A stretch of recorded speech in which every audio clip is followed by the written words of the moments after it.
네, 안녕하세요. 오늘은 작가 겸 공무원이자 내 아이의 엄마를 만났다는 주제로 이송희 작가 겸 안성식 공무원을 만나보도록 하겠습니다. 네, 안녕하세요. 안녕하세요. 네, 오늘 날씨가 조금 흐린데 기분은 괜찮으신가요? 우울합니다. 우울합니다. 아, 이게 참 처음부터 우울하면 안 되는데. 네. 일단은 날씨가 좀 우울하더라도 우리가 오늘 해야 할 일은 해야 되지 않겠습니까? 오늘 제가 수당을 20만 원을 드리기로 했기 때문에 네. 그렇기 때문에 오늘 열심히 인터뷰이로서의 자세를 해주시기 바랍니다. 아, 네, 알겠습니다. 네, 최선을 다하도록 하겠습니다. 네, 알겠습니다.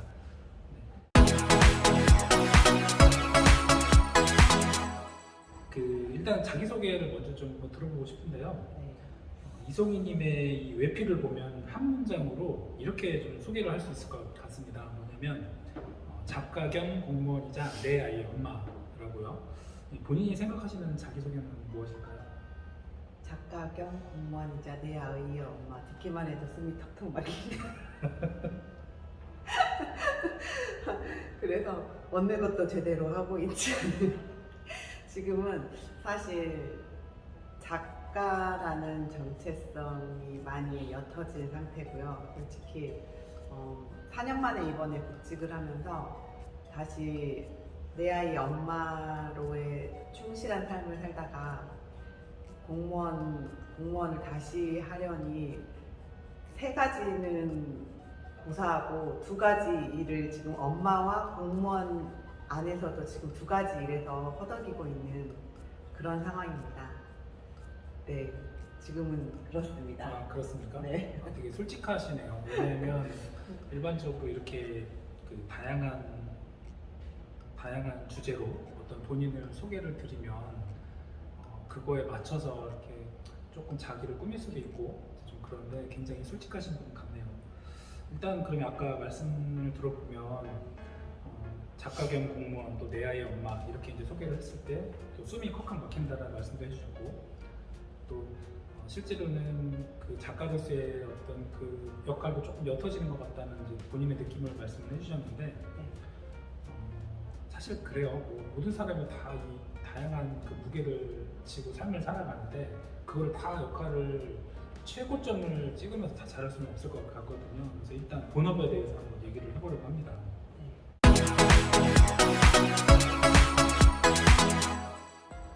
일단 그 공직 생활은 언제부터 시작하셨는지가 좀 궁금하고요. 네. 또 다양한 직업 중에 공무원을 자신의 직업으로 선택한 이유가 있을 것 같아요. 이송희님은 혹시 그 답변이 좀 가능할까요? 공직 생활은 2008년도에 시작을 했고요. 맨 처음에 공무원이라는 직업을 선택하게 된 계기는 사실 전 학창 시절 때는 꿈이 선생님이었거든요.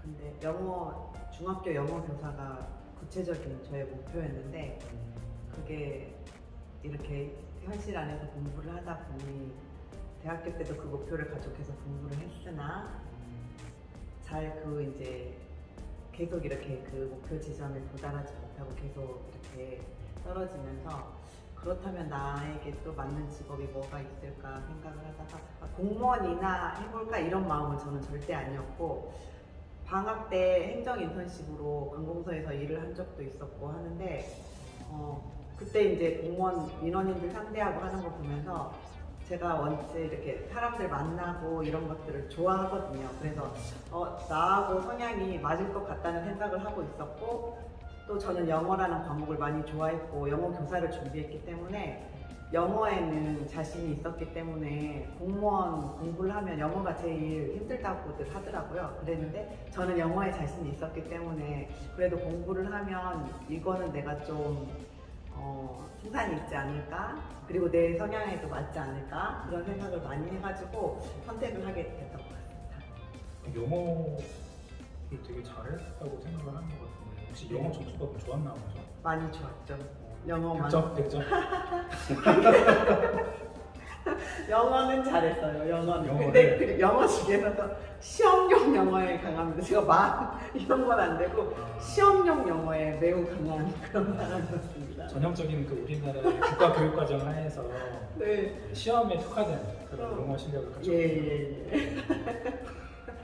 네, 공감합니다. 저는 사실 그 영어를 잘 못해서 저도 이제 시험을 준비를 할 때 영어가 굉장히 좀 어려웠거든요. 네. 그래서 이제 영어는 그냥 단어하고 이제 문법하고 독해하고 이런 것들이 되게 어려움이 많았는데 이성희님께서는 이렇게 영어를 평상시에 또 관심도 가지고 있었고 또 영어 교사를 목표로 그동안 노력을 해오다 보니까 공무원 시험을 준비하는 데 있어서 조금 그래도 그나마 좀 그 어떤 남들보다 조금 더 유리한 점이 있었겠다는 생각이 드네요.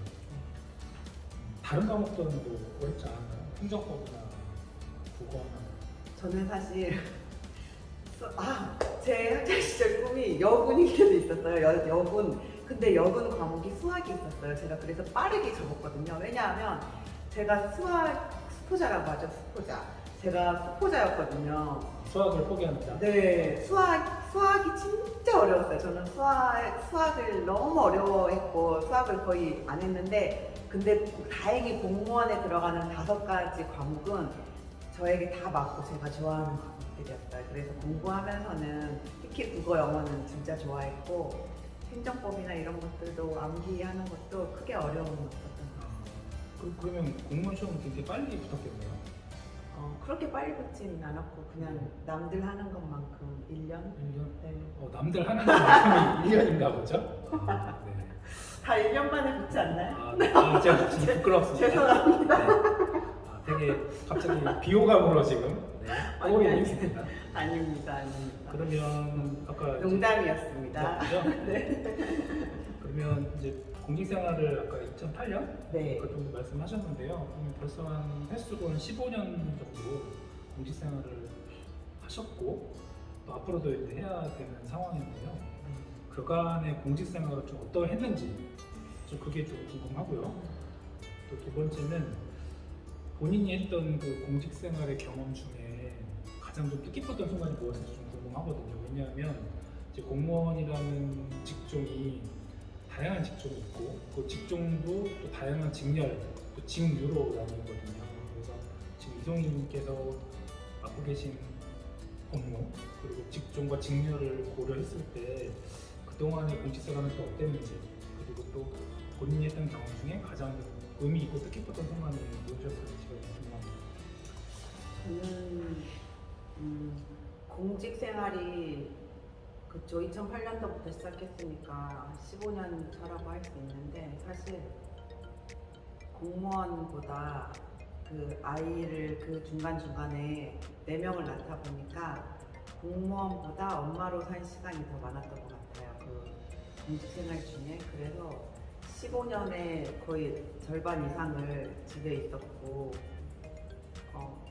그러니까 업무의 연속성을 가지고 일을 하지 못했던 것 같아요. 지금 생각해보면. 그래서 주로 민원 업무를 저는 많이 했죠. 그러니까 어떤 자기 고유의 업무를 맡아서 이렇게 지속성을 가지고 했다기보다는 주로 민원 업무를 많이, 이제 민원 직접 대민 업무를 하는 업무를 많이 했는데, 특별하게 이렇게 그래서 기억이 남고 이런 일화가 있다기보다는 저는 그냥 제 성격상 그 민원대에 앉아서 특히 어르신분들, 연세가 많으시거나 이렇게 몸이 불편하시거나 약간 이렇게 행정적인 업무를 처리하시기 어려운 분들이 오셨을 때 저는 시골에 계시는 저희 친정 아버지가 그렇게 생각이 나더라고요. 그래서 저는 이렇게 민원대를 넘어서 주로 밖으로 자주 튀어나가는 그런 스타일이거든요. 튀어나가요? 네. 자주 그냥 이렇게 똥똥똥똥 뛰어가가지고 막 가가지고 다 이렇게 도와드리고 하는 그런 스타일인데, 저는 그렇게 해드리면서 제가 그 자리에서 도와드릴 수 있는 부분을 도와드리면서 보람을 느끼고 그분들이 고마워하시고 일을 처리하시고 가시고, 왜냐하면 저희한테는 되게 사소하고 너무 간단한 일인데 그 어르신들한테는 너무 이렇게 크고 어려운 일인 거예요. 그래서 저희가 조금만 도와드려도 많이 감사해 하시고 이런 것들 속에서 저는 항상 그런 거에 보람을 느끼고 감사하게 생각하고 이러면서 이 업무에 지금 현재도 4년 만에 육아휴직을 계속 하고 있다가 4년 만에 이제 복직을 했는데 그래서 지금도 대민 업무를 하고 있거든요. 근데 불평 불만이 있기보다는 저는 그냥 이렇게 도와드리고 해결해드리고 하면서 보람을 느끼고 기분이 좋고 힘들 때도 있지만 근데 보람을 느낄 때가 더 많은 것 같아요. 그래요? 네. 지금 그러면 그 안성시 대덕면 아니 보게면. 보게면 네. 보게면 죄송합니다. 대덕면으로 착각을 했네요. 서운합니다. 네, 보게면에 근무하고 네. 계신데요. 네. 방금 말씀하신 대로 그 친정 아버지를 생각하면서 민원인을 대한다 이 부분이 조금 이제 울컥하기도 한데 근데 민원인이 이제 좀 나이가 많은 어르신만 오는 건 또 아니잖아요. 네. 젊은 분들이 오면 또 이렇게 민원인을 대할 때 마음가짐이 또 달라질 것 같아요. 또 민원인이 요즘은 워낙 다양한 민원인이 많고 네. 또 이렇게 뭐랄까 그 민원인도 사람이고 우리 공무원도 사람이기 때문에 사람인지라 다 내 맘 같지 않고 나는 이제 최선을 다해서 도왔는데 상대방이 오해하는 경우도 있고 이런데 네. 그럴 때 좀 많이 어려울 것 같거든요. 업무하는 게 특히 민원 업무라는 게 좀 이렇게 힘들지 않으세요? 요즘 일하기? 안 힘들다고 하면은 거짓말이겠죠. 아까도 말씀하셨다시피 다 사람들이 내 마음 같지가 않고 저는 절대 그런 의도가 아니었고 했는데 그거를 오해하시는 분들도 있고 뭐 하는데 만약에 그거는 근데 그 사람이 사실 대민 업무를 오래 하다 보면 이 사람이 처음 와가지고 한마디만 내뱉어도 이 사람이 어떤 성향의 사람이라는 게 좀 보여요. 그러면은 이제 처음부터 조심을 약간 한다던가 빨리 더 신속하게 이렇게 처리를 해가지고 빨리 이분은 보내드려야겠다 이런 마음을 갖기도 하고 이게 좀 보이는 것 같아요. 딱 이렇게 날이 서 있으신 분들이 있거든요. 그러니까 이런 분들은 매사에 좀 화가 있으시고 불평 불만이 있으시고 그러니까 꼭 저희한테 그런 게 아니라 매사에 좀 그렇게 보이는 분들이 있어요. 그러면은 저희들한테 와서도 말 한마디 뭘 떼주세요, 뭘 발급해 주세요 이 한마디만 해도 딱 날이 서 있으신 분들이 있어요. 그런 분들은 또 이제 그런 분들대로 빨리 원하는 것만 해서 딱 보내드리고 그런 부분들은 좀 어렵긴 하겠네요. 알겠습니다. 그리고 제가 최근에 하나 터득한 거는 이 민원 업무를 하다 보니까 종류가 너무 많은 거예요. 그러니까 예전에는 거의 한정적으로 민원을 처리해드리면 됐는데 근데 요즘은 대부분이 고객 위주로 돌아가잖아요. 그러니까 뭐든지 민원인 위주에서 생각을 해가지고 민원인이 편리하게 이렇게 돼가고 있거든요.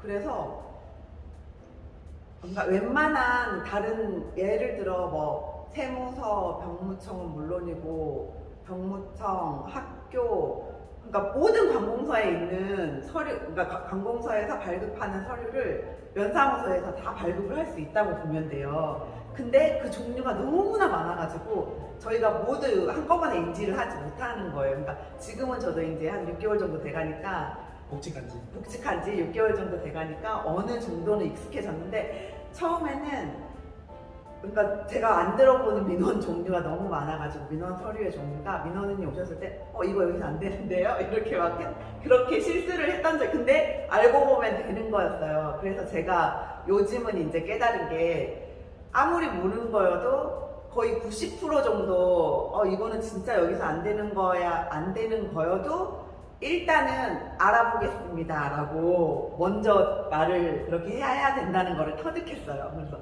무조건 그러니까 다 된다는 마인드를 가지고 그렇게 업무를 하자고 그렇게 지금 마음이 바뀌었습니다. 그렇군요. 네. 저는 좀 궁금했어요.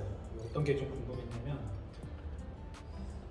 같은 이제 공무원의 이제 직종 직렬이 다양하다 보니까 다른 직렬에 계신 이 공무원분들은 어떤 업무를 어떻게 어떤 마음가짐으로 또 어떤 상황이 닥치는지가 좀 궁금했는데 들어보니까 네, 이제 머릿속에 좀 이렇게 그려지네요. 역시 작가시다 보니 이렇게 머릿속에 그려지게 이렇게 말씀을 해주신 것 같습니다.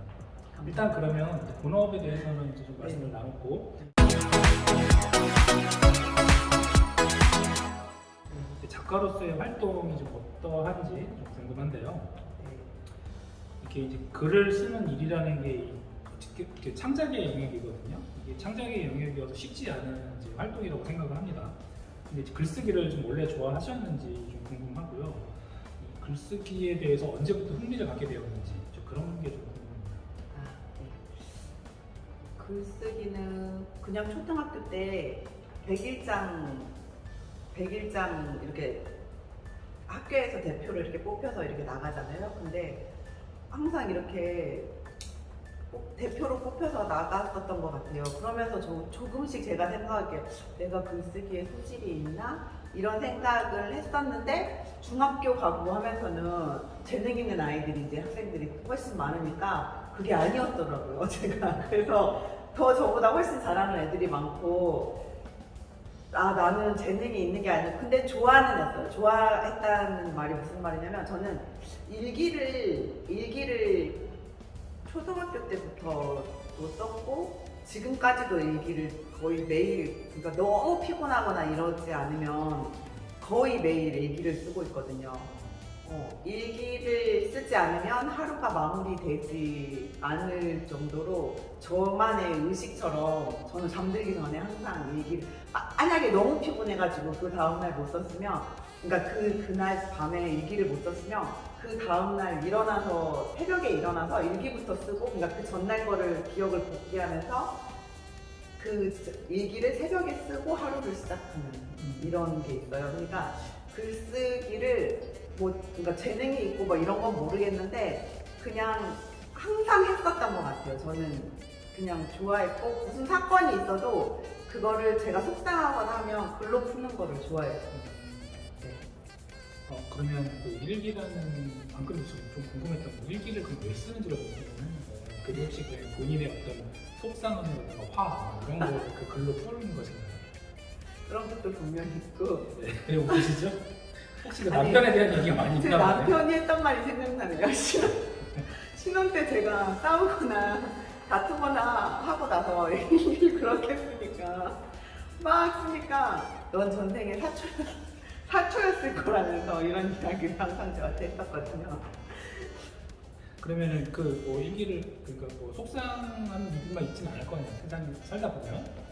그러면 일기를 그럼 왜 쓰는지가 좀 궁금해요. 그러면 단순히 그냥 단순은 아니죠. 그러니까 일기 쓰는 목적이 어떤 내 삶을 되돌아보는 용도인지 아니면 그냥 그날 있었던 일을 기억하기 위해 어떤 사실로서의 역사로서의 일기를 쓰는 것인지 좀 그게 좀 궁금하더라고요. 둘 다? 저는 특별한 그런 용도, 목적을 가지고 일기를 쓰지 않는 것 같아요. 그냥 자연스러운 제 삶의 일부. 저는 그냥 모든 걸 담아내고 모든 걸 토해내는 것 같습니다.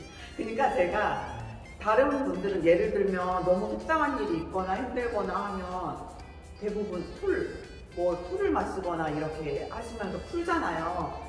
근데 저는 생긴 거하고 다르게 술을 못 제가 이렇게 말씀드린 이유가 아니 직장에서 제가 술을 못 마셔서요 이렇게 말씀을 드리면 사람들이 다 말술을 먹게 생겼다면서 근데 저는 억울합니다. 저는 술을 좋아하지도 않고 마시지 않거든요. 그리고 술로 그래서 풀 수가 없는 사람이에요. 그래서 저는 이렇게 걷는 것도 좋아하고 운동 좋아하지만 분명히 글로 써서 글에 담아내면서 그게 제 마음에서 정리가 되고 풀어지고 이런 거는 분명히 있는 것 같은데 제가 그러려고 꼭 이걸 일기를 따지고 그런 건 아니고 그냥 이건 자연스러운 그냥 제 삶의 일부가 되었거든요. 이해됐습니다. 그러니까 저는 자꾸 이제 모든 일을 할 때 왜 그렇지? 뭔가 목적이 있지 않을까? 좀 항상 그런 시선으로 세상을 좀 바라보는 편이었는데 이성희 작가님의 말씀을 듣고 보니까 이제 좀 이해가 됐어요. 그러니까 그냥 그게 본인의 자연스러운 삶의 일부다. 그래서 그러셨군요. 알겠습니다. 근데 이제 그 아까 말씀하신 일기, 네. 그 다음에 이제 또 제가 보니까 블로그 활동도 좀 하시더라고요. 요즘 조금 뜸하시는 네. 경우도 있지만 네. 이제 누구나 자신만의 공간에 이제 이렇게 글을 씁니다. 뭐 일기장이라든지 또 블로그 등에 이제 글을 다 이렇게 쓰고 하는데요. 또 책 쓰기는 조금 또 다른 영역일 것 같거든요. 그래서 책 쓰기를 생각하게 된 계기가 좀 있으신가요? 아, 네. 계기가 있습니다. 왜냐하면 책 쓰기는 저도 사실 감히 생각을 못하죠. 그리고 일반 사람들이 책을 쓴다는 것을 이렇게 평상시에 생각을 사실 할 수가 없잖아요.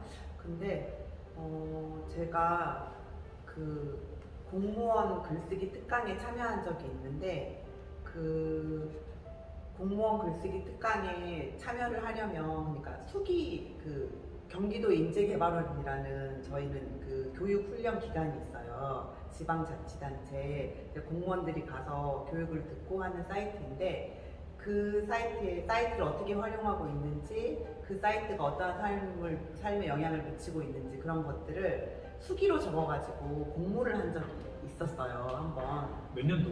그때가 2006년도 이 정도일 겁니다. 네. 그래서 그 수기 공모에 제가 그날 저는 이제 그때도 애기가 3명이야. 그때는 이제 3명이었거든요. 지금 4명이지만 그래서 항상 삶이 바쁘잖아요. 직장 생활도 하고 있었고 그래서 아마 그때도 새벽에 막 글을 쓰고 막 이랬던 것 같아요. 근데 그때 처음으로 제가 초등학교 때 100일장 아까 이야기 드렸잖아요. 100일장에 나가려면 막 주말에 제가 막 글 써서 연습하고 막 그리고 학교에 대회에 나가가지고 입상하고 막 이랬던 기억이 있는데 그걸 잊고 살았어요. 그러니까 저는 그 다음에 중고등학교 때는 이제 입시 공부를 하느라고 글이라는 거를 제대로 써본 적도 없고 제가 뭐 글쓰기에 소질이 있었나 재능이 있었나 좋아하나 이런 것도 모르고 그냥 일기만 썼지 그런 것도 진짜 까마득히 잊고 살고 있었는데 그 수기를 쓰면서 오랜만에 막 글을 쓰는데 너무 재밌는 거예요. 그래서 그 수기를 새벽까지 막 작성을 해가지고 이제 오탈자 잡고 딱 전송을 했는데 담당자도 전송을 했는데 그 기분이 그 초등학교 때 그 추억들이 막 떠오르면서 맞아 글쓰기를 좋아했었지 막 이런 기분도 들면서 되게 행복한 기분이 그때 딱 한 번 이렇게 딱 스쳤어요. 그리고 나서 저는 이제 잊어버리고 또 일상에 파묻혀서 살고 있는데 제가 그때 경기도 공무원 대상이었는데 그때 그 수기가 1등 최우수상으로 수상을 한 거예요. 그러면서 그 제 수기가 그 경기도 공무원들, 그 수상한 공무원들이 다 모여서 수기집으로 한 권의 책으로 발간이 됐었어요. 그래서 그때 처음으로 제 수기집이 이제 제일 첫 장으로 해가지고 딱 품에 안겼는데 책이 되어가지고 제 품에 안겼잖아요. 되게 뭉클하더라고요. 그러면서 이제 경기도 인재개발원에서 주최하는 공무원 대상 책쓰기 특강에 그거의 연계선상으로 참여를 하게 됐는데 거기에서 그 특강을 듣고 있는데 저는 당연히 이 책은 정말 특별한 업적이 있거나 특별한 삶을 살거나 너무 정말 가난하고 고생스러웠는데 성공을 이렇게 했다거나 그런 진짜 어떤 진짜 빛나는 스토리가 있는 사람들만 책을 쓴다고 정말 생각을 하고 있었거든요. 근데 그 특강의 주 강사가 막 하는 요지가 평범한 사람들이 책을 써야 되는 시대다. 그리고 평범한 사람이 책을 써서 특별해지는 거지 특별한 사람이 책을 쓰는 게 아니라 막 이런 거였는데 제가 4시간 동안 그걸 들었는데 가슴이 막 콩닥콩닥 뛰면서 정말 심장이 막 엄청 이렇게 콩닥콩닥 뛰는 거예요. 그래서 아무튼 그 특강을 계기로 해가지고 이제 본격적으로 글을 쓰게 됐고 40곡지의 글을 새벽에 일어나서 쓰고 그렇게 해가지고 책을 쓰게 됐었어요. 안 그래도 이제 그 책 쓰신 거에 대한 이제 좀 계기를 여쭤봤고 네. 그 이송희님께서 쓰신 제 기억에 남는 저서로 1%의 행동 꿈을 찾아라라는 책을 이제 제가 알고 있는데요. 네. 이 책을 이제 그 말씀하신 그 40곡지로 아까 쓰였던 네. 책인지 이 책을 말씀하시는 것 같고 네. 이 책에 대해서 조금 간략히 좀 설명을 해주시고요. 이제 이 네. 책을 왜 제가 설명을 부탁드리는 거냐면 저도 이제 나름대로 이제 버킷리스트라는 게 있는데 제가 책을 내서 한 번 그 교보문고 그 웹사이트에 들어가면 그 MD의 선택이라는 게 마크가 딱 붙어 있거든요. 그래서 저 딱지 한번 나도 받아보고 싶다 이런 좀 꿈이 있는데 찾아보니까 이 책 1%의 행동으로 꿈을 찾으라는 이 책에 MD의 선택이라는 그 도장이 딱 찍혀 있더라고요. 그래서 너무 진짜 기쁘고 행복하겠다라는 생각이 들어서 그래서 이 책이 어떤 내용인지 조금 간략히 설명해 주시고요. 그리고 이제 두 번째는 그다음 이거 말고 또 다른 책을 제가 쓰셨다고 들었는데 그 책에 대해서도 좀 간략히 소개를 좀 부탁드리겠습니다. 네. 1% 행동으로 꿈을 찾아라는 이 책이요? 네, 이 책인데 그냥 제목에 모든 게 들어있는 것 같아요. 그러니까 사람들이 책 쓰기도 마찬가지예요. 그러니까 제가 보고 항상 그러니까 뭔가 이렇게 목표가 있으면은 한 발짝을 떼야 되는 거잖아요. 한 발짝을 떼야 되는데 그 한 발짝을 떼지 않으면서 책을 쓰고 싶다, 나도 책을 쓰고 싶다 막 이렇게 생각을 하시고 이러는 거잖아요. 근데 만약에 책을 쓰고 싶으면 매일 조금씩이라도, 그러니까 맨 처음에는 뭐 한 줄씩이라도, 그 다음은 두 줄씩이라도 이렇게 글을 써야 그게 책이 되는 거거든요. 그래서 저는 정말 1%의 행동으로 책을 썼거든요. 그러니까 그 특강을 듣고 가슴이 뛰었잖아요. 그리고 나서 진짜 나는 책을 써야 되겠다.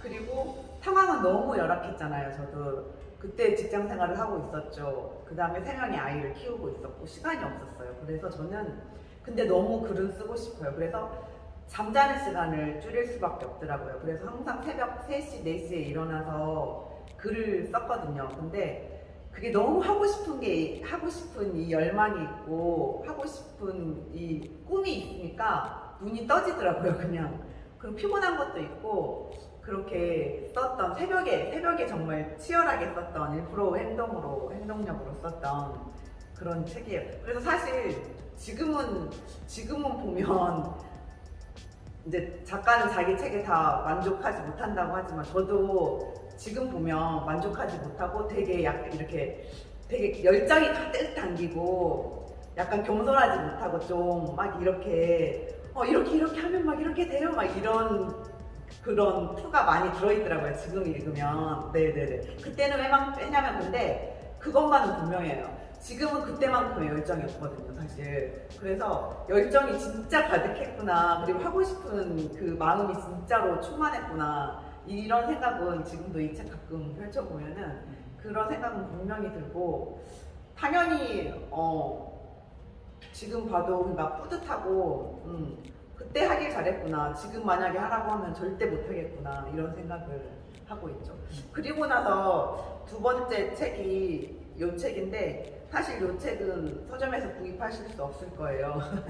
이거는 소장용으로 제가 이제 일단 이제 출간한 건데 나중에 이제 기회가 되면 더 좀 다듬고 더 이렇게 좀 더 읽기 쉽게 가독성 있게 해가지고 세상에 내놓고 싶다는 마음도 조금 있기는 한데 이 책은 뭐냐면 이 책이 약간 그런 열정으로 써낸 책이라면 그 후에 이 책이 세상에 나오면서 네 번째 아이가 이제 뱃속에 생겼거든요. 그러니까 뱃속에서 생긴 날 이 책도 세상에 나왔거든요. 그러니까 넷째 아이와 이 책이 같이 왔어요, 제 삶에.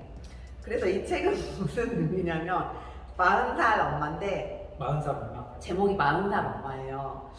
그러니까 부제가 제가 이 40살 엄마와 부제인 괜찮냐고 마흔이 물었다. 이 부제가 그냥 저는 제 자신한테 하는 말인데 너무 그러니까 그냥 지금도 약간 눈시울이 붉어지는데 괜찮냐고 마흔이 저 자신한테 묻는 거예요. 이게 뭐냐면 아까 넷째와 이 책이 같이 왔다고 했잖아요. 저는 사실 이 책을 내면서 되게 막 하고 싶은 것도 많고 막 열정이 가득했어요. 근데 넷째는 사실 계획하지 않았고 생각지도 않았는데 넷째가 생기면서 입덧이 너무 심했고 다니던 직장도 이제 휴직해야 됐고 그 다음에 뭐 계획해놨던 뭐 강연이라든가 이런 거 아무것도 하지 못하고 이제 집에 머물러야 했거든요. 그런 시간들과 그리고 넷째가 태어나고 4명의 아이, 이제 3명의 아이의 엄마가 아닌 4명의 아이의 엄마로 살아가는 그 삶을 담은 책이에요, 이 책이. 그래서 너무 치열하게 살다가 넷째가 돌쯤 이제 되면서 조금 이제 숨통이 트이면서 진짜 몰랐는데 제가 40살이었던 거예요. 이 책을 낼 때가 36이었는데 40살이 돼 있었고 그냥 제 자신한테 조용히 정말 여기 성문에도 썼는데 어느 날 그렇게 육아에 치여가지고 막 살고 있었는데 어느 날 한숨을 돌리면서 제 삶을 돌아보니까 마흔이 저에게 가만히 다가와서 넌 괜찮아? 이렇게 묻고 있었던 거예요. 그래서 그거에 그 육아하면서의 심정과 꿈이 어쩌면 이렇게 잠시 접어놨다고 해야 되죠? 절대 이렇게 뭐 포기하고 이런 건 아니고 꿈을 잠시 접어야 했던 그때 그 시절의 심정 같은 거를 그 시간이 없으니까 애기 잘 때 진짜 어쩔 때는 애기들 놀고 있을 때 화장실에 숨어서 이제 어떤 글감들이 떠오르면 막 쓸 때도 있었고 베란다에 숨어서 쓸 때도 있었고 막 그런 글들을 모아가지고 만든 책이에요. 가장 의미가 깊죠, 저에게. 말씀 들어보니까 되게 결이 다르네요. 네. 그 1% 행동으로 꿈을 찾아가는 이 책과 40살 엄마라는 이 책의 결이 되게 좀 다르네요. 네. 근데 둘 다 되게 읽고 싶은 그런 책일 것 같아요. 말씀을 들어보면. 그 이제 아까 이제 글쓰기를 좀 더 이어가면 네.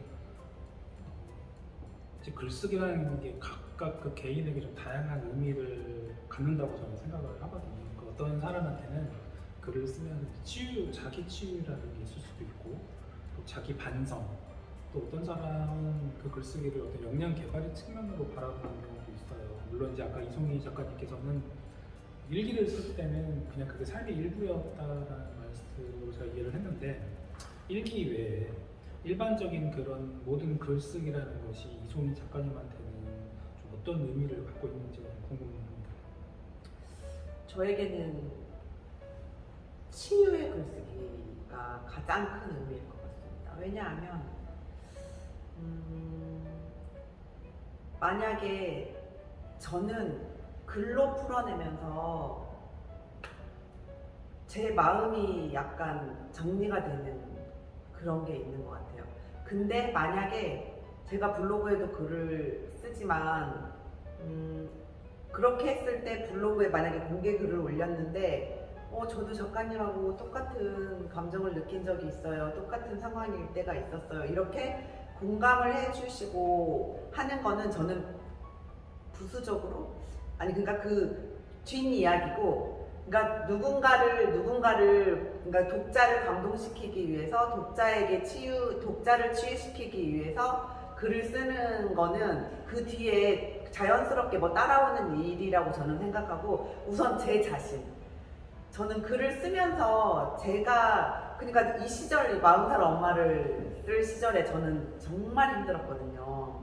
그러니까 약간 산후 우울증처럼 아가 그 넷째 모유 먹이려고 소파에 앉아가지고 젖을 물리고 이렇게 창밖으로 차가 지나가는 그 불빛만 봐도 눈물이 그렇게 났어요. 그러면서 젖 물리면서 항상 이렇게 울고 막 했는데 그런 감정들을 저는 글에 다 담은 거예요. 그러니까 그러고 나면은 저는 좀 괜찮아졌어요. 괜찮다고. 그러니까 저 스스로를 약간 토닥이고 아니야 이 정도면 너 잘하고 있어 애쓴다 이런 느낌.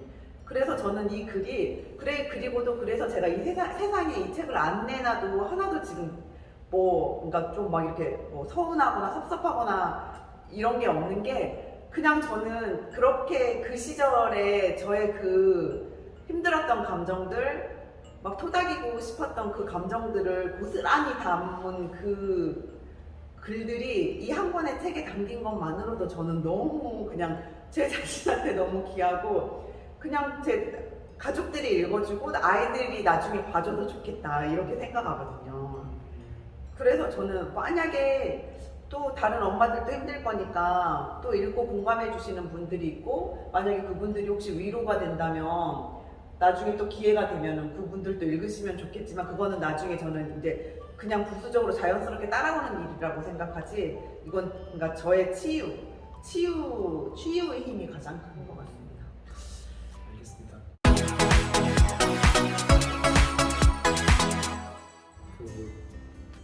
이제 자연스럽게 이제 좀 아이 엄마라는 이제 그동안 이제 말씀을 나눴던 게 네. 자신의 공무원으로서 자신의 소개, 그다음에 또 공무원으로서 본인이 가졌던 어떤 생각들 그리고 어떤 뜻깊었던 순간이 뭐였는지 이런 것도 여쭤봤었고 또 작가로서의 활동은 어땠는지 여쭤봤는데 말씀을 제가 듣다 보니까 내 아이 엄마라는 어떤 이 테마로 말씀을 나누는 게 좋은 것 같아요. 왜냐하면 그 아이를 보기 드물게 내시다 나왔잖아요. 그래서 그 엄마로서의 삶이 굉장히 그 테마로 하실 수 있는 얘기들이 많이 있을 것 같고 또 실제 요즘 애가 내신 부모가 별로 없잖아요. 그러다 보니까 그렇지 않은 부모들은 또 그 아이 넷을 가진 그 이송희 작가님의 생각이 어떤지 좀 궁금할 것 같거든요. 그래서 그 내 아이의 엄마로서에 대한 주제로 한번 얘기를 나눠보고 싶습니다. 그래서 먼저 첫 번째 아이에 대해서 논의하려면 먼저 결혼을 언제 했는지 좀 궁금하고 또 남편과의 첫 만남은 또 어땠는지 그게 좀 궁금합니다. 질문하면서 좀 떨떨 떨리네요. 기억이 안 나네요. 지금 결혼 몇 년 차죠? 큰 아이가 2010년? 큰 아이가 지금 11살, 11살입니다. 12살 12살입니까? 몇 살입니까? 초등학교 1학년이 8살 아니에요? 네, 초등학교 1, 2, 3, 4, 5학년이니까 몇 살입니까? 12살이네요. 12살이죠. 그럼 저희가 결혼 13년 차입니다.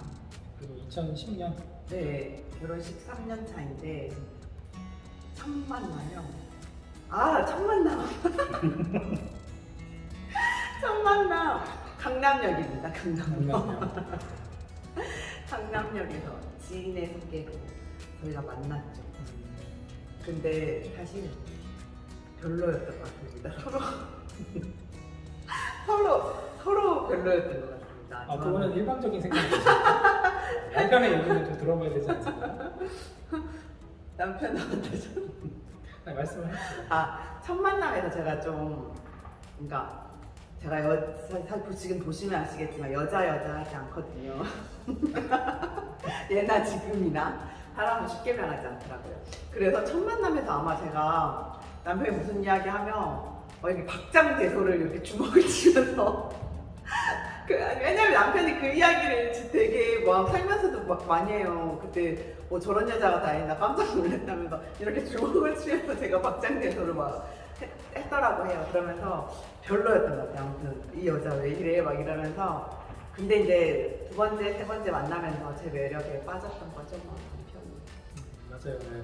그럴 거라고 생각합니다. 그러니까 얘가 대신 나왔죠. 요즘 이제 저출산이 되게 큰 문제라고 얘기를 많이 하는데 아마 일반적인 사람들은 그게 피부에 와닿지는 않을 것 같아요. 그런데 네.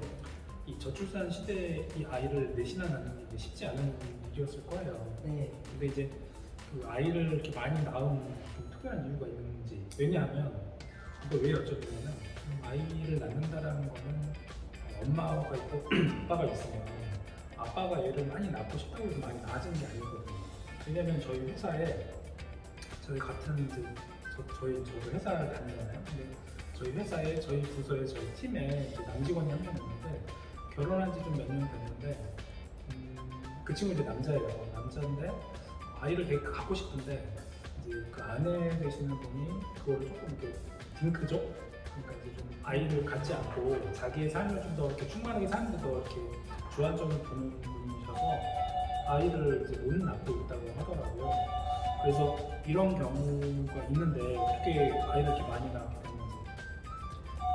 일단 아이를 어떻게 많이 낳게 됐는지 말씀하시는 저출산이 정말 실감할 수 있는 게 제가 면사무소에 근무하지 않습니까? 지금 거의 6개월이 돼가지 않습니까? 출생신고가 한 건 들어왔어요. 사망신고는 하루에 한 건도 들어오고, 아니, 하루에 한 건씩 아니면 적어도 일주일에 한 건씩 이렇게 들어오는데 출생신고는 정말 출생신고가 안 들어와요. 그래서 정말 진짜 애를 안 낳긴 안 낳는구나 이거를 정말 실감하게 돼요. 사망하고 출생신고를 비교하게 되면. 근데 애를 뭐 특별히 많이 낳게 된 그거는 아니요. 저는 잘 모르겠는데 아마 제 남편의 의도에 제가 말리지 않았나 그런 생각을 저는 가끔 하는 게, 저는 5남매 중 막내였고, 그러니까 원래 많은 집에서 자라가지고 어렸을 때 애가 많은 게 저는 너무 싫었어요.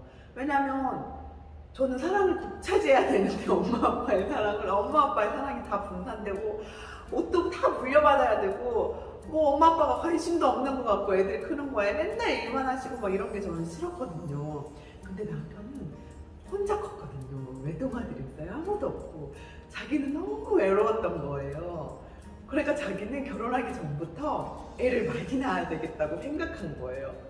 그래서 아마 애를 많이 낳게 생긴 여자랑 결혼을 했나? 아무튼 저는 그거는 모르겠는데 아무튼 그랬던 것 같습니다. 그래서 그랬는데 근데 뭐 손뼉도 이렇게 마주쳐야 소리가 난다고 둘이 좋았으니까 근데 애가 이렇게 많이 생겼겠죠. 근데 아무튼 중요한 건 특별한 계획을 가지고 처음부터 애를 막 3명 낳을 거야 4명 낳을 거야 이런 거는 아니었다는 점, 네, 이 점 말씀드리고 싶습니다. 그러면은 네. 아이를 이렇게 많이 낳아야 된다는 생각은 하지도 않았고, 왜냐하면 이제 본인이 이제 5남매에서 막내로 이제 크다 보니까 부모의 사랑을 독차지하기 어려운 구조라는 걸 잘 알기 때문에 이제 애를 그래도 좀 많이 낳을 생각은 안 했고 그냥 적당히 그냥 한 명? 2명? 아니, 한 명은 안 났어요. 2명 정도 저는 날 줄 알았죠. 2명. 2명 정도 생각했는데 네. 근데 이게 어쨌든 그 남편의 어떤 그 의도? 네. 그 의도에 이제 본인이 그냥 본의 아니게 네. 그냥 이렇게 그러지 않았나 하고 짐작만 할 뿐입니다. 이거에 대해 대화를 나눠보지 못했네요. 그래요? 알겠습니다. 네. 뭐 어쨌든 간에 일단 결론적으로 애를 이제 내시죠. 네, 그렇습니다. 그 이제 아까 이제 임신 얘기하다가 이제 입덧이 되게 심하다고 얘기를 하셨었거든요. 네. 임신을 하면 이제 얘기를 들어보면 저희도 이제 여직원들 얘기를 들어보면 다양한 그 힘든 지점들이 이렇게 있더라고요. 예를 들어서 어떤 분은 그 허리가 되게 끊어지듯이 아프다. 그리고 또 어떤 분은 입덧이 심하다. 이성희 작가님처럼.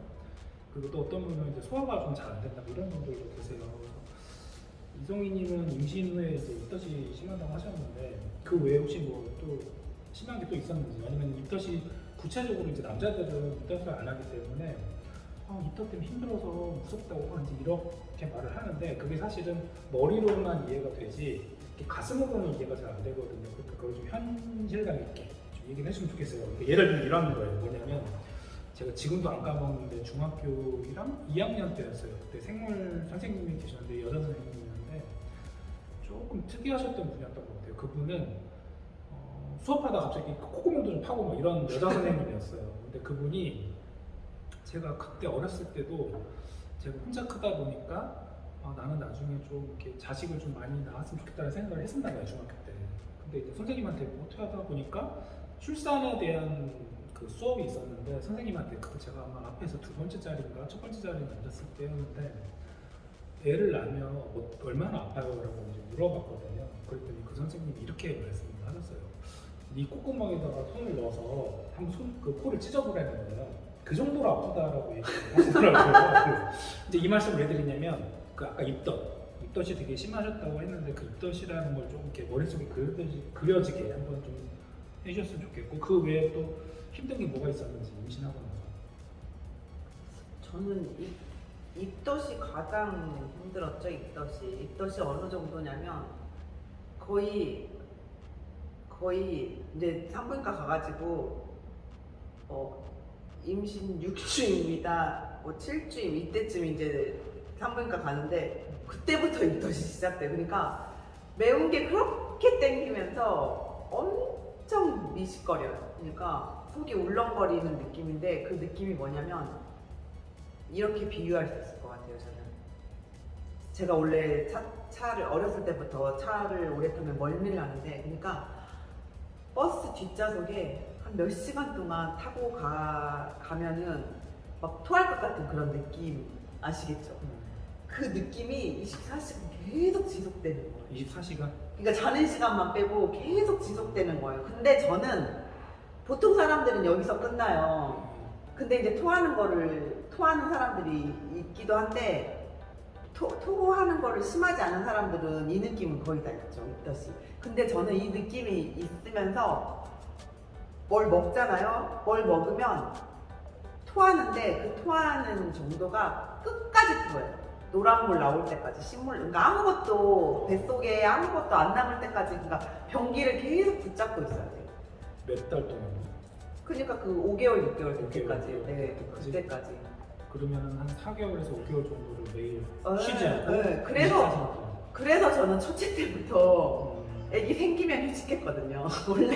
원래 여직원들이 배 불러가지고 그 뭐지? 애기 낳으러 갈 때 대부분 육아휴직 하잖아요. 근데 저는 그냥 입덧 시작인가? 애기 생기면 휴직했어요. 넷째 때도 그랬고 첫째 때도 애기 생기면 휴직했어요. 그러니까 계속 토하러 가니까, 그러니까 사무실에서 일을 할 수 있는 지경이 아니에요. 왜냐면 계속 토하러 가요. 계속 토하러 가고. 그래가지고 첫째 때도 진짜 그 임신하자마자 휴직을 했는데 그게 너무 힘들고, 또 한 가지는 원래 제가 잘 먹거든요. 원래 잘 먹게 생겼죠. 원래 잘 먹는데 다른 생명체가 제 뱃속에 하나 더 있잖아요. 더 잘 그러니까 그 식성과 그 먹성이 엄청 좋아지면서, 그러니까 저는 임신하고 20kg씩 불었어요, 몸이. 그게 힘들었죠. 그게 뭐 어떤 점이 힘드냐면, 그 먹는 것도 이제 몸이 무거운 것도 힘들긴 힘들지만 낳고 나서 빠지지를 잘 안. 지금도 이게 원래 제가 이러지 않았다고요. 지금도 이게 조금 더 빼야 되는데, 그 넷째 낳고 나서 빼지 못한 살이 아직도 좀. 근데 이게 빼기가 진짜 힘들더라고요. 그리고 또 먹는 걸 좀 조절을 해야 되는데, 제가 이렇게 먹을 게 앞에 있으면은 이렇게 자제를 좀 되게 맛있게 잘 먹는 그런 스타일이어가지고, 네, 그게 좀 힘들었네요, 제가. 정리를 하면 이제 그 임신 후 가장 힘든 게 이제 그 입덧이 가장 힘들고, 그게 이제 한 임신한 전체 한 10개월 중에 절반 정도를 24시간 끊임없이 잘 때 빼고, 굉장히 극심한 그 멀미 그거를 4개월, 5개월 정도 네. 견뎌내야 된다는 거죠. 네. 저는 애 낳는 것보다, 지금도 항상 다 말하는데, 애 낳는 것보다 입덧이 더 힘들다. 애 낳는 건 사실 길어도 하루에 끝나잖아요. 근데 입덧은 끝나질 않으니까. 근데 저는 그 입덧이, 그리고 첫째, 둘째, 셋째, 넷째 다 똑같이 그렇게 힘들었어요. 그래서 너무 정말 병든 닭처럼 항상 그때 너무 힘들었던 것 같아요. 근데 지금 생각해도 너무 힘들었어요. 그러면 산술적으로 계산을 해도 애가 넷이니까 5개월 곱하기 4하면 20개월. 그러니까 전체 인생에서 20개월을 계속 멀미 상태에 있었던 거예요. 대단하십니다. 힘들었어요. 그렇게 힘들. 상상하고 싶지도 않네요. 그래서 지금은 그때 생각하면 좋습니다. 아주. 지금의 이 몸 상태를 네. 보면 너무 좋다. 네. 혹시 그 이제 예비 임산부들이 있을 텐데, 네. 아이를 좀 이렇게 수월하게 낳는 그 꿀팁 같은 게 있는지 궁금하거든요. 왜냐하면 제가 아는 이송희 작가님은 이렇게 뭐랄까, 그 교과서에 나오는 대로 충실하게 그걸 다 이행하는 스타일 같아요. 그래서 보면 아이를 되게 쉽게 낳는 것 같다는 느낌을 받을 때가 많거든요. 혹시 그 아이를 좀 수월하게 낳는 꿀팁 같은 게 있는지? 일단 저는 아까 첫째 생겼을 때도 입덧 시작하면서 휴직을 했다고 했잖아요. 육아휴직하고 입덧이 이제 어느 정도 5개월 뭐 접어들고 하면 조금 잦아들어요. 그리고 나서부터 저는 집에 안 있었죠. 그때까지 제가 원래 집에 이렇게 있는 성향이 안 되거든요. 저는 돌아다니는 걸 좋아하고, 배우러 다니는 걸 좋아하기 때문에 온 지역에 있는 안성 인근에 그때는 안성이 아니었나? 아니 안성이었죠. 수원까지는 다 커버합니다. 서울까지도 가서 임신 육아 교실을 제가 다 들러다니면서 온갖 임신 육아 교실과 병원 산부인과 의사 선생님들이 하는 강연을 다 섭렵을 하면서 가장 기억에 남는 게 병원 빨리 가지 말아였어요. 특히 첫째는 진진통이 시작해도 절대 나오지 않는다. 애가 그렇게 쉽게 세상에 나오지 않는다. 절대 병원에 빨리 가지 마라. 병원에 가는 순간 눕혀놓고 수액을 연결해가지고 누워있어야 되기 때문에 그러면은 애가 더 안 나온다. 그렇기 때문에 병원은 최대한 늦게 가라는 이야기를 너무 많이 들은 거예요. 근데 첫째 진짜 진통이 시작되고 나서 그때 새벽에 병원에 갔는데 자궁이 2cm가 열렸다고 했어요. 2cm. 네, 2cm. 그러면서 의사 선생님이 뭐라고 하셨냐면 첫째니까 선택을 하시라고 했어요. 집에 다녀오셨다가 더 많이 아프면 오실래요? 아니면 병원에 계실래요? 하셨어요. 제가 뭐라고 했겠어요? 당연히 전 간다고 했죠. 그래서 어디로? 집에 간다고 했죠. 당연히 집에 간다고 했죠. 저는. 그래서 집에 가서 남편이랑 공원을 계속 걸었어요. 계속. 근데 진통이 조금씩 와요. 그러면은 진통 하면서 또 걷고 또 하고 걷고 그러니까 최대한 병원은 늦게 가고 계속 걸어야 돼요.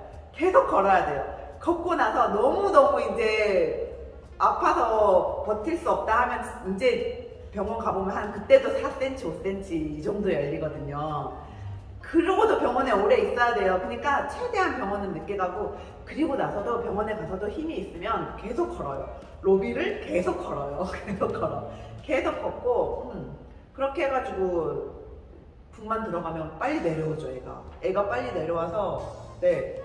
그리고 힘을 잘 주셔야죠. 힘을 엄마가 이렇게 길게 잘 줘야지 아기가 산도에 끼지 않고 이렇게 아기도 나오려고 엄청 노력을 하는 거거든요. 그러니까 엄마하고 아기가 정말 합심을 해가지고 그러니까 저는 예비 그 뱃속에 있는 그 예비맘들이 그 아기 출산 과정 다큐멘터리로 찍어져 있는 그게 영상이 있어요. 그거를 유튜브에 다 올라와 있어요. 그 영상을 한번 꼭 보셨으면 좋겠어요. 그러니까 엄마가 힘 주는 만큼 아기가 산도에서 나와요. 그러니까 엄마가 힘을 짧게 주면 아기는 산도에 걸려 있는 거예요. 그러면서 엄마가 힘을 짧게 주면 아기가 산도에서 계속 왔다 갔다 못 나오고 이렇게 있는 거니까 힘을 의사 선생님이 시키는 대로 길게 줘야 아기가 쭉 빠져나오는 거예요.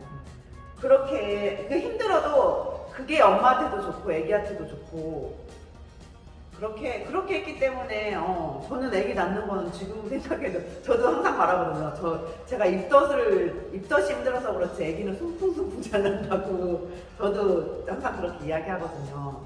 그러니까 두 가지 기억하시면 좋을 것 같습니다. 병원은 최대한 늦게 가고 그 사이에 계속 걸어라. 걸을 수 있을 침대에 눕기 전까지 계속 걸어라. 그 다음에 힘줄 때 길게 잘 줘서 의사 선생님 지시에 맞춰서 길게 잘 줘. 그거를 좀 연습을 하고 가시면 되니까 좋을 것 같아요. 호흡법 같은 거.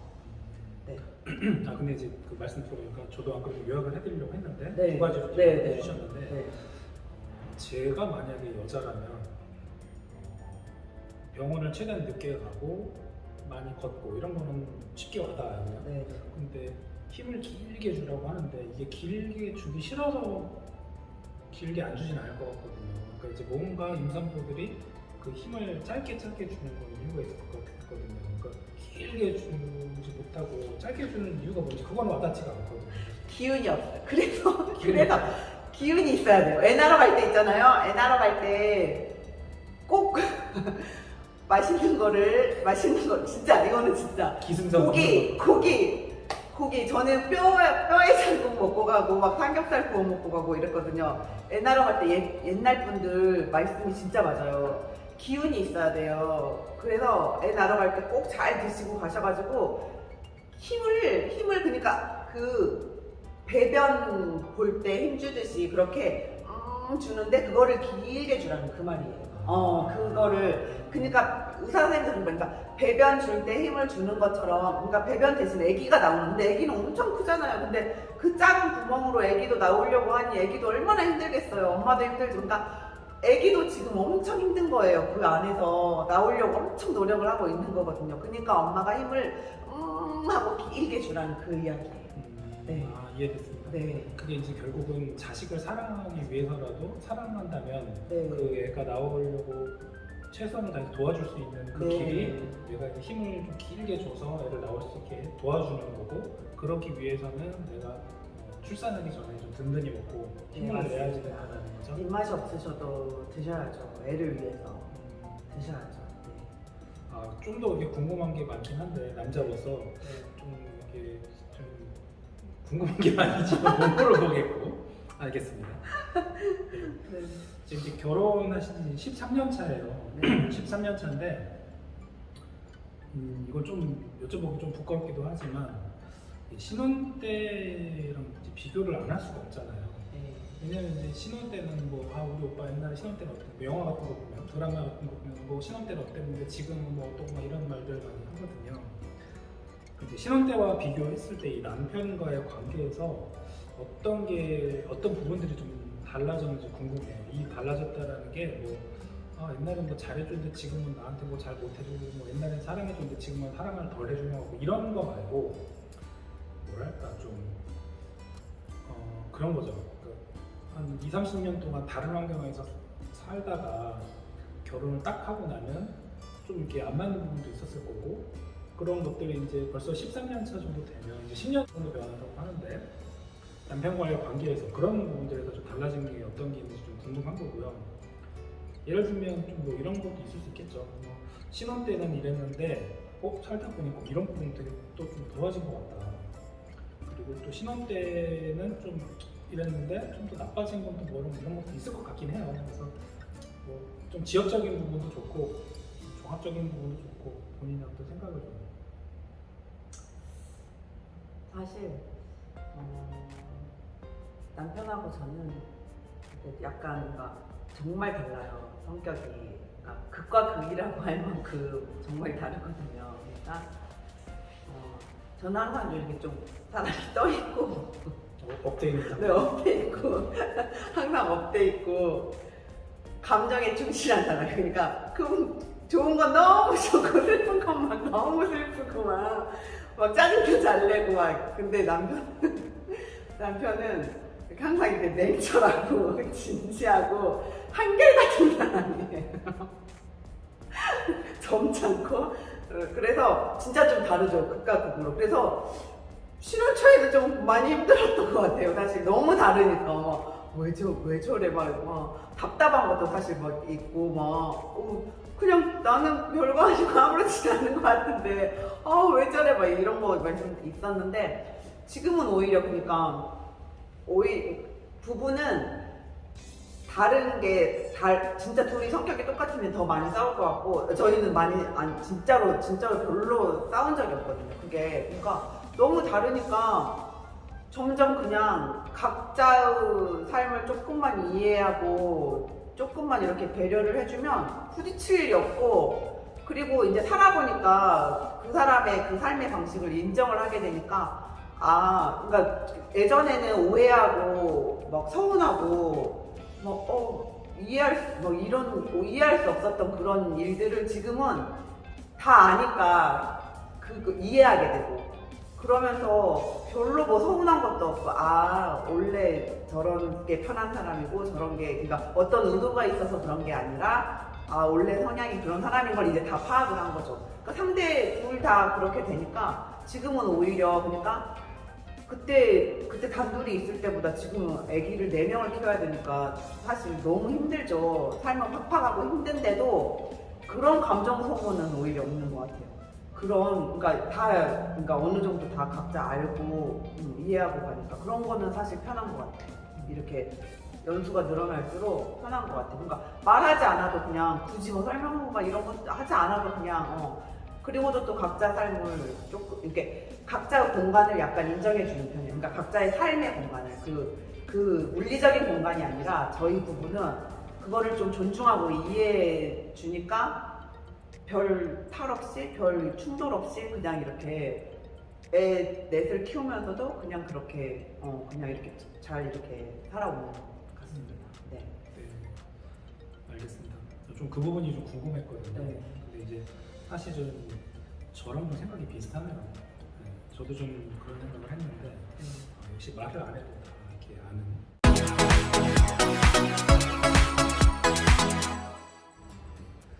이제 이제 거의 다 이제 끝을 향해 가고 있습니다. 저희가 이제 얘기했던 게 자기소개 했었고, 네. 공무원의 생활에 대해서 얘기를 했었고, 작가로서의 활동, 그다음에 이제 내 아이의 엄마로서에 대한 주제로 이제 얘기를 나누었고요. 이제 마지막인데 질문이 마지막이 되는 게 아니라 네. 마지막 끝인데요. 네. 결혼하고 나서 되게 바쁘잖아요. 네. 바쁘고 힘들기도 하고. 이제 결혼 전에는 그렇기 때문에 여유 시간이 되게 많거든요. 저도 이제 결혼 전에 생각을 해보면 주말에 되게 좋았던 게 한국 남자들이 다 그럴 거야. 딱 월화수목금 맨날 밤 12시까지 야근한 다음에 주말에는 한 11시, 12시에 일어나서 소파에 딱 이렇게 누워가지고 이렇게 딱 그렇게 하고 TV 보고 있으면 그렇게 좋거든요. 행복하고. 이제 그 말은 이제 결혼 전에는 그렇게 어떤 여유 시간이라는 게 있어서 괜찮은데 결혼 후에는 여유 시간이 사실 없잖아요. 네. 근데 이제 그런 글쓰기 내지는 그런 자기 개발 시간을 어떻게 마련을 어떻게 하는지가 좀 궁금하거든요.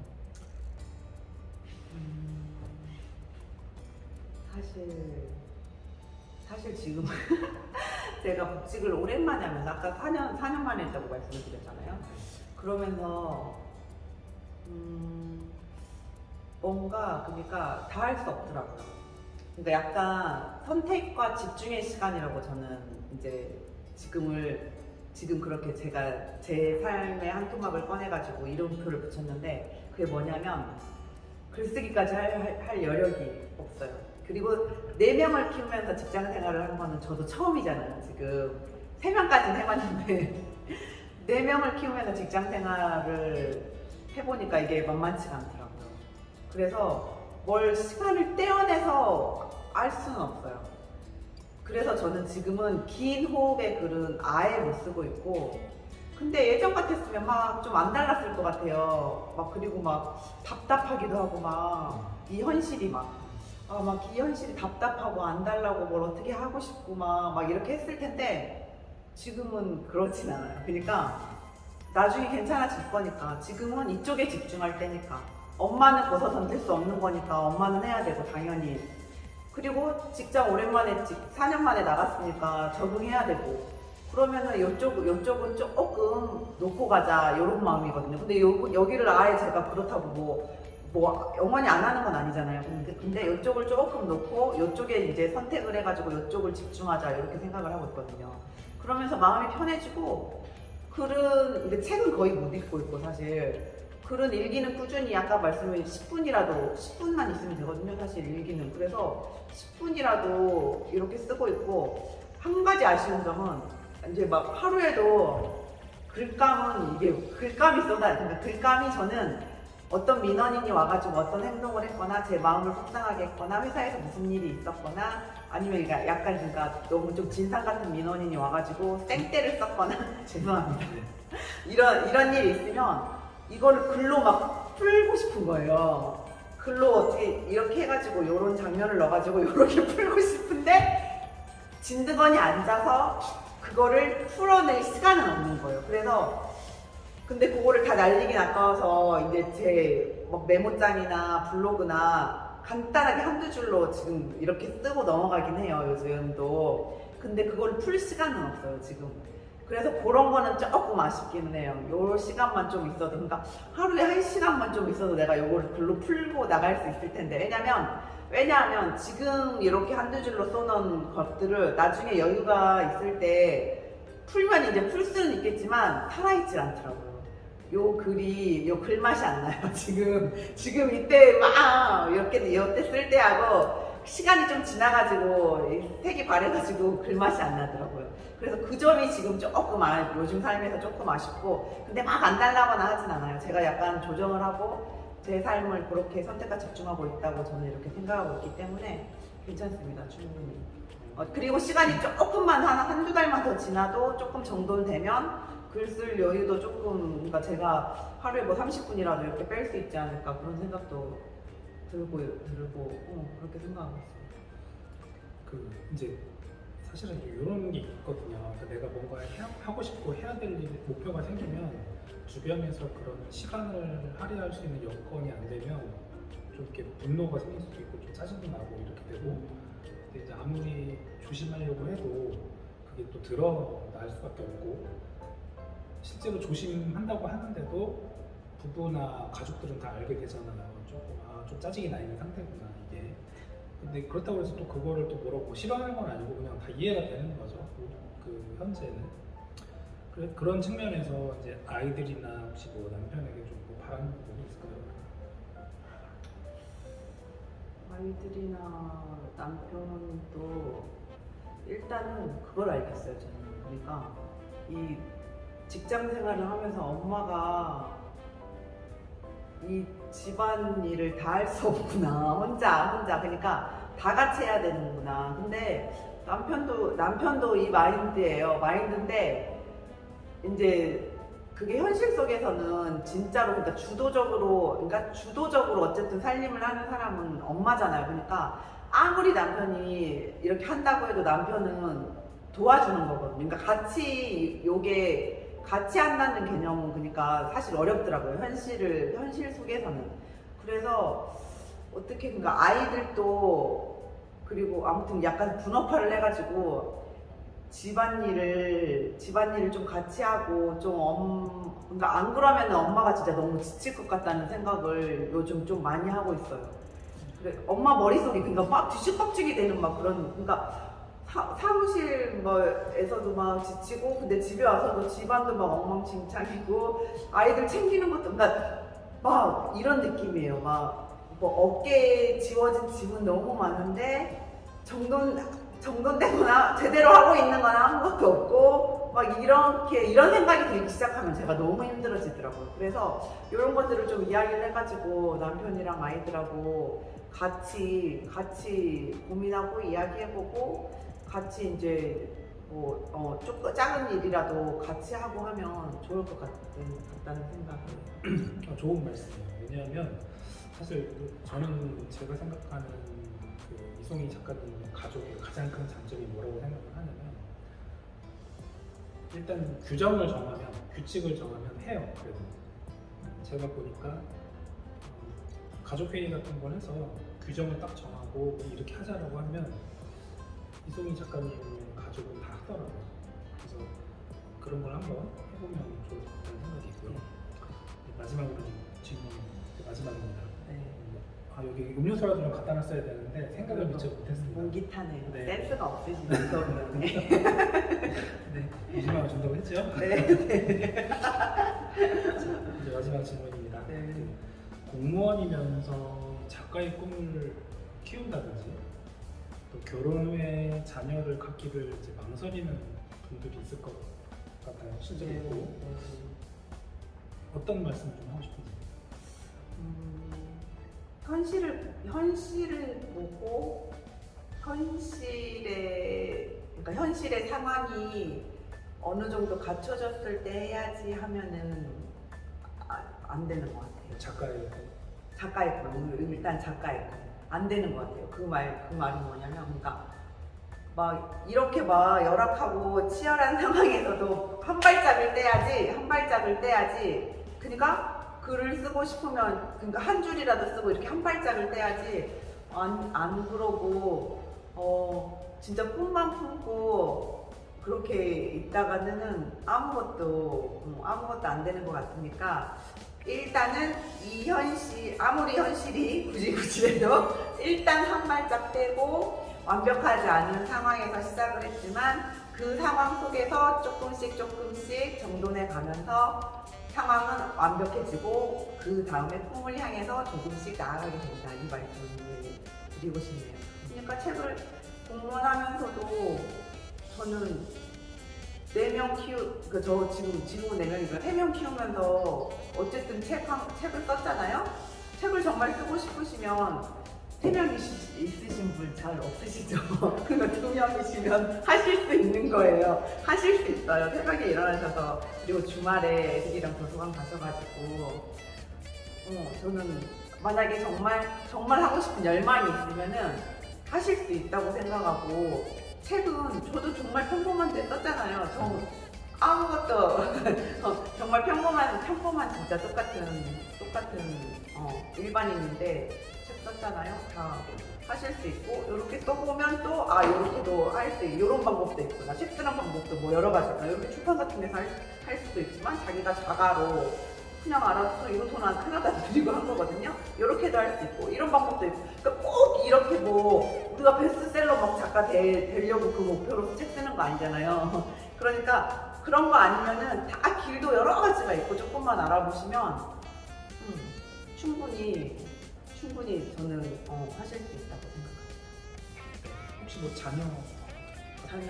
자녀를 갖기를 망설이는 자녀는 그거는 제가 어떻게 왜냐하면 그거는 자기의 신념과 여러 가지가 섞여 있기 때문에. 근데 이 말씀을 드리고 싶어요.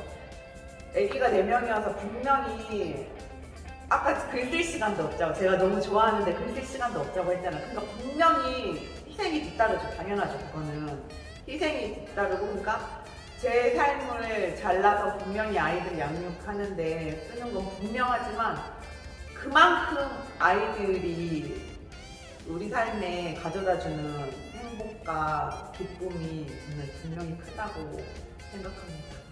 네, 이 말씀만 드리고 싶어요. 그 이상은 제가 어떻게 해드릴 수 없는 것 같아요. 저 사실 이 말씀 듣고 싶었거든요. 네. 알겠습니다. 네, 오늘 이동희 작가님 모시고 자기소개도 들어보고 본업, 공무원에 대한 얘기를 들어보고 작가로서의 활동에 대한 얘기를 들어보고 또 엄마로서의 상황에 대한 얘기를 들어보고 이런 얘기를 들어보니까 되게 참 충만하네요. 충만하고 또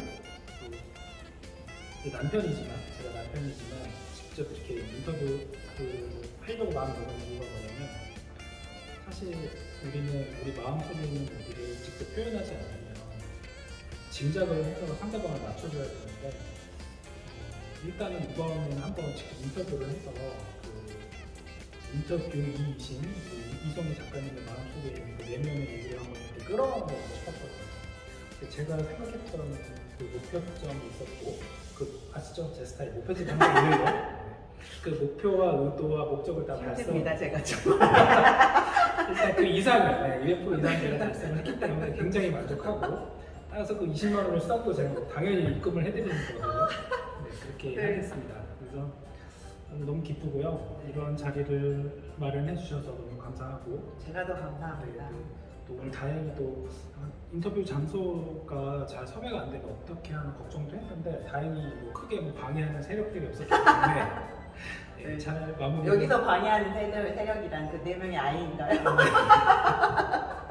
모든 어떤 물리적 환경, 어떤 네. 인적 조건 이런 것들이 다 크게 무리 없이 잘 됐기 때문에 너무 감사하고 오늘 인터뷰 마치고 잠깐 차 한잔 마시고 얘기 좀 나눈 다음에 집에 가서 또 애를 보면 될 것 같습니다. 네. 청소도 좀 해야 되고 빨래도 해야 되고 해야 될 일이 집에 지금 상담이 처음 있기 때문에 네, 그렇게 해야 될 것 같습니다. 오늘 시간 내주셔서 너무 감사하고요. 네, 인사하면서 마치도록 하겠습니다. 네. 감사합니다. 감사합니다.